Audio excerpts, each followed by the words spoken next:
The war did not end with the surrender signed on May 8, 1945. That was merely the end of the shooting.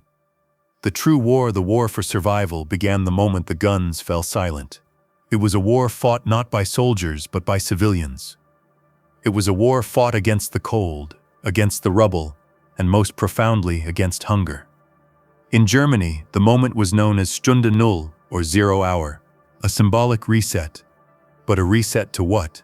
To a nation that had lost 5.5 million soldiers and whose cities were reduced to lunar landscapes. Berlin, Hamburg, Dresden, they were not cities anymore. They were vast, open-air graves of concrete and pulverized stone. The men were gone. They were dead, imprisoned in Allied camps, or simply vanished. The physical burden of rebuilding and the moral burden of survival fell squarely onto the women. They were the Trümmerfrauen, the rubble women, clearing brick by brick, trying to reclaim the skeleton of a civilization. They were the visible force of recovery. But behind the stoic labor was an invisible, systemic failure. The currency was dead. The Reichsmark, once the symbol of the Third Reich's ambition, was now worthless paper. You could have a wheelbarrow full of marks and still freeze to death. This vacuum was immediately filled by a new, brutal, and entirely practical economy. The black market by Tamer Belletful. The new currency was the wealth of the victors. American cigarettes, British tea, and most critically, C-Rations. A single pack of American cigarettes could buy a week's worth of potatoes. A bar of Hershey's chocolate could buy silence, or something more. This wasn't merely trade. It was a desperate, moral negotiation. It was the moment ideology surrendered to biology. The hunger in the belly was louder than the propaganda in the mind. This collapse created a profound and dangerous power imbalance. German women, desperate to feed themselves and their children, possessed nothing but their labor and, for some, their youth. Allied soldiers, the former enemy, possessed everything: food, warmth, and the coveted luxury goods that symbolized a world that had not been destroyed. And the Allied command knew it.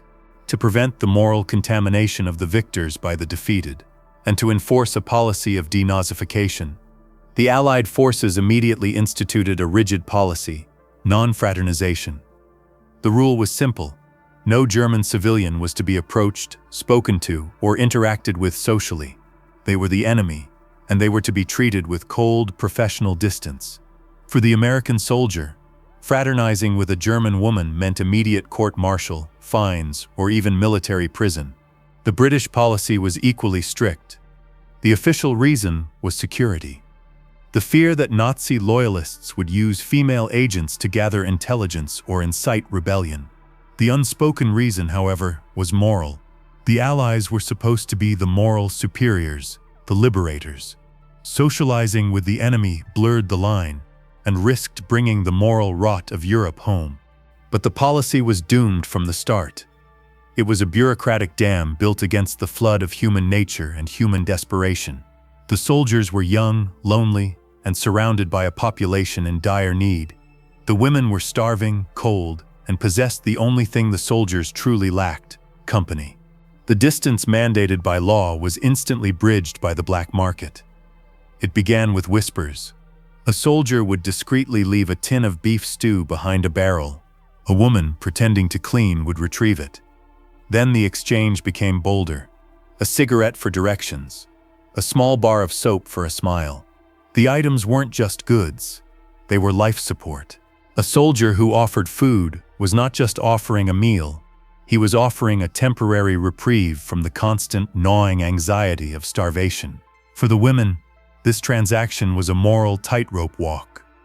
Every accepted gift was a small betrayal of the collective suffering, yet a desperate act of loyalty to their own survival and that of their families. The price of a single life, or the health of a child, was now measured in the foreign luxuries carried by the men who had bombed their homes. The black market had created a chilling truth. The enemy held the key to survival. This was the context in which the fraternization bride was born. But before the wedding ring, there was the ultimate commodity, the promise of a future. The Allied policy of non-fraternization was a paper barrier against human need. By the summer of 1946, it had become a joke. The British and American commands, facing thousands of disciplinary cases and a growing reality they could not control, quietly lifted the ban. Soldiers were now permitted to associate with German citizens. The floodgates opened. For many soldiers, this freedom meant a simple relationship. For many German women, it meant a lifeline. But for a specific, desperate few, the relationship became the ultimate transaction: marriage. Marriage to an Allied soldier was not merely a step up. It was an economic revolution. It meant access to the post-exchange, the Allied military store, where food was abundant and cheap. It meant guaranteed housing, medical care, and most importantly, the almost certain chance of emigration to America, Britain, or Canada. It was the only viable escape route from the ruins of their homeland. But this path was paved with an agonizing moral cost.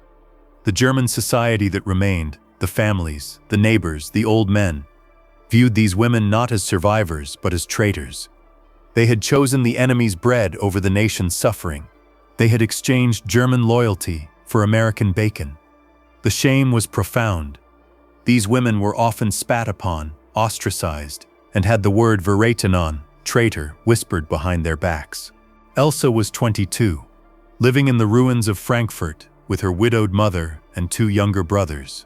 Her father, a simple postman, died at Stalingrad. For 2 years, their diet had been potato peels, scavenged coal, and the occasional meager ration. Her younger brother, 10-year-old Klaus, was constantly ill, his body weakened by rickets. Elsa worked as a Trümmerfrau, but her wages were Reichsmarks, useless for medicine. Her mother was slowly wasting away. Elsa knew, with the cold certainty of a mathematician, that her family had 6 months before the winter killed Klaus, or the hunger killed her mother. Then came Sergeant Thomas "Tommy" Jensen, a quiet, methodical American clerk from Ohio. He was stationed at the local military government office. He saw Elsa clearing rubble one day, her hands raw and bleeding.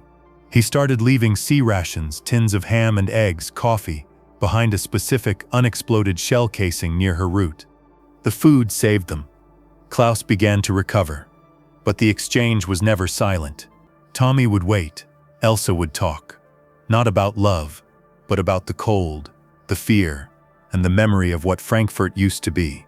One evening, Tommy found Elsa weeping over Klaus's fever. He didn't offer food. He offered the only real solution, a future. "Marry me, Elsa," he said. "I can get you papers. We can go home. You and your family will never go hungry again. I can get Klaus the medicine he needs." The words were not a proposal of romance. They were a contract of survival. Elsa didn't love him. She didn't hate him. But she remembered the propaganda that called his people demons. She remembered the bombs his country dropped.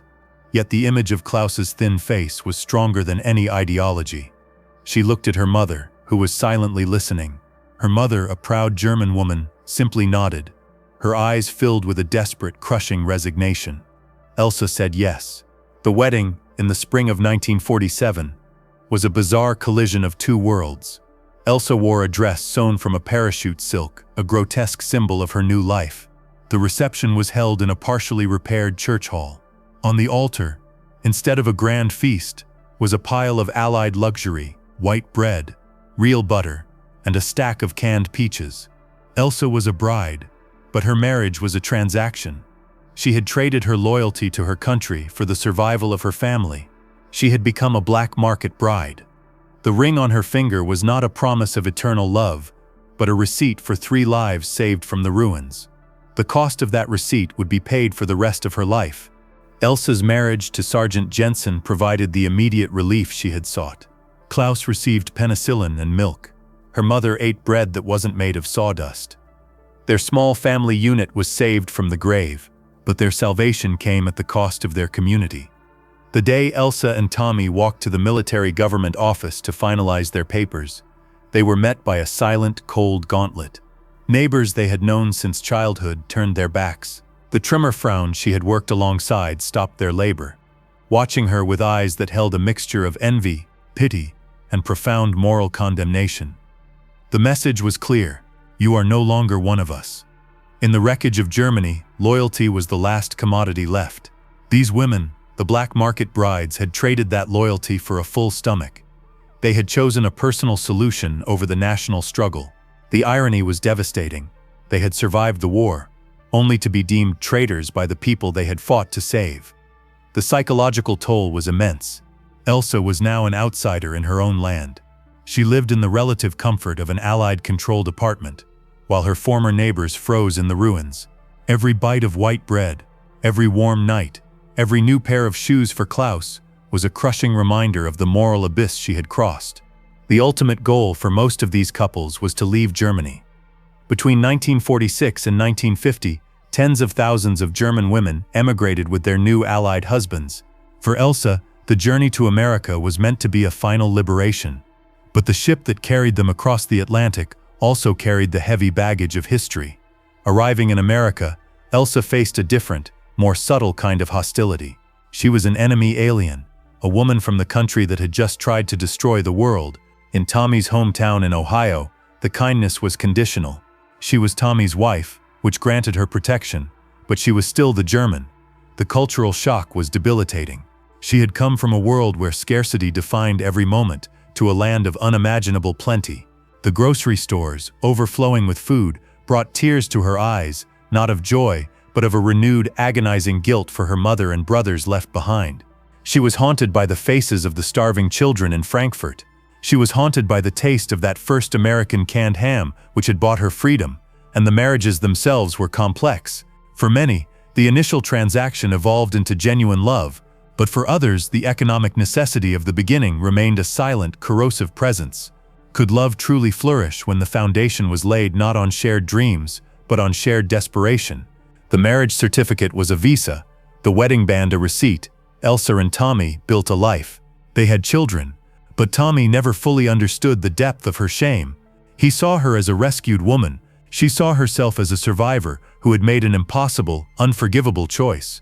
Years later, when her children would innocently ask her about the war, about Germany, Elsa would only say, "We were very, very cold." She could never tell them the truth, that the cold of the ruins was easier to bear than the coldness of her own people's eyes, and that she had traded a nation's pride for a child's life. The war had stripped her of everything, but the peace had forced her to sell the last thing she had left, her sense of belonging. The black market bride had won her survival, but lost her home. The story of the black market bride is not a simple tale of love conquering war. It is a devastating statistic of desperation.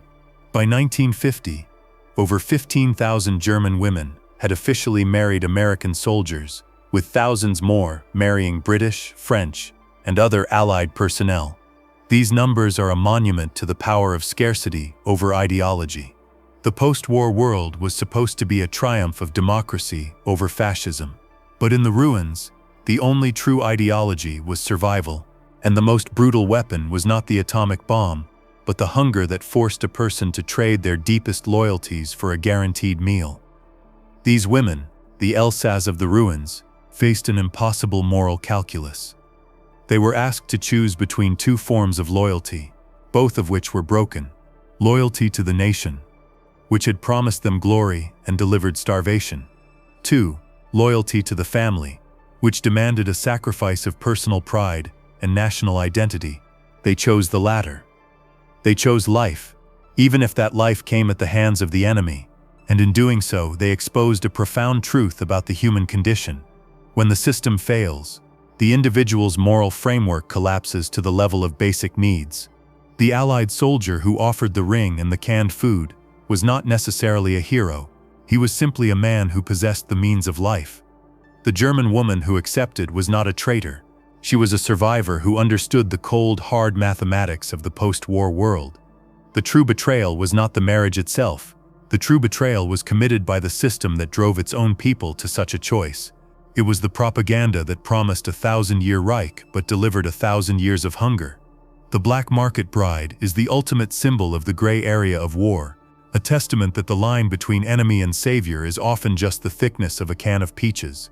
The question is not, were they right to marry the enemy? The question is, what would you have done when your child's life was worth a single pack of cigarettes? This is the story of the day a German woman's wedding ring became her survival kit.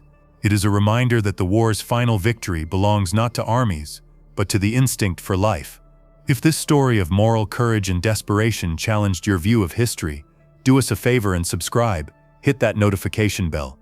Because history is not just about who won or lost, it is about what the winners and losers had to do to survive. And here at WWII Whispered Stories, we uncover the impossible choices that the official histories leave out. Share this video with someone who needs to hear this truth. Thank you for watching,